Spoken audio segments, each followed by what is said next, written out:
вы заплатить, если случайно разобьете или как-то иначе испортите товар в магазине.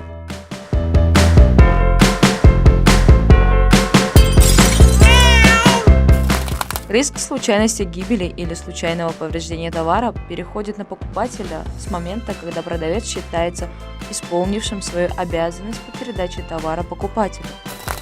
До этого момента все риски, связанные со случайной гибелью или повреждением товара, лежат на собственнике данного товара, то есть на продавце в магазине. Есть единственный способ обязать покупателя оплатить разбитый товар. В судебном порядке магазин должен доказать, что покупатель нанес ущерб умышленно. Покупателю обычно рекомендуют настаивать на том, что товар стоял неудобно и поэтому он абсолютно случайно его задел. Должны ли вы сдавать сумку при входе? И кто виноват, если сумка пропала из ящичка?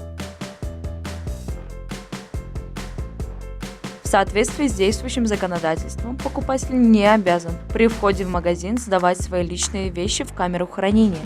Это его право, а не обязанность. Сдав сумку, покупатель заключает с данным магазином договор о безвозмездном предоставлении услуг по хранению своих вещей. Принуждать покупателя к заключению такого договора не вправе никто. Обязывая сдавать сумки, магазин нарушает принцип свободы заключения договора. Магазин не вправе также требовать от покупателя при входе в торговый зал предъявления приобретенных в других магазинах товаров. Имеет ли право охранник досматривать вашу сумку на выходе? Согласно Кодексу об административных правонарушениях Республики Таджикистан, досматривать личные вещи, а также производить обыск любого типа имеет право только полиция. Сотрудники магазина не имеют права осуществлять личный досмотр и досмотр вещей, находящихся при гражданине. Лица, имеющие право на досмотр, указаны КО, АП, частные охранники там отсутствуют. Они имеют право задержать правонарушителя и передать милиции.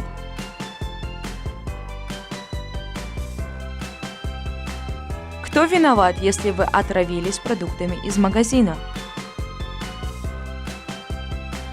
Согласно законам Республики Таджикистан о защите права потребителей, каждый покупатель имеет право на приобретение безопасного для своей жизни и здоровья товара. Предприниматели, продающие просроченные товары, нарушают основные требования вышеуказанного закона, а также других законов и санитарно-эпидемиологических правил и норм. Продукция, у которой истек срок годности, является некачественной и даже опасной, из-за чего предоставляет угрозу здоровью и жизни человека и не должна подлежать реализации. Если дома вы обнаружили испорченный продукт, согласно закону вы имеете право отнести товар обратно в магазин. Если у вас нет чека, это не основание для отказа в возврате денежных средств за испорченный товар. Запись камер видеонаблюдения – доказательство того, что товар приобретен именно в этом магазине.